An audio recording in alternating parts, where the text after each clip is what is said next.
Yo, what's up, yo? This is Check It right here, right now. Welcome to my YouTube channel. Yo, this is my lechon, lechon ulo with recipes. Ito yung mga recipes natin, yan.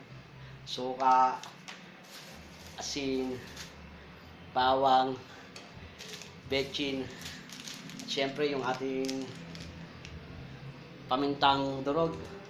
Meron din tayo ditong toyo. Hinggan natin ng konting toyo yan, guys. Para sa lechon ulo. I-lechon natin yan dito sa ating oven. Mamaya bababad muna natin siguro mga how many hours, right? Yan. Mga 6 to 8 yan. Tama-tama yan mamaya sa pagsalubong ng bagong taon. Meron tayong lechon ulo. Welcome back to my YouTube channel, ha. Yo!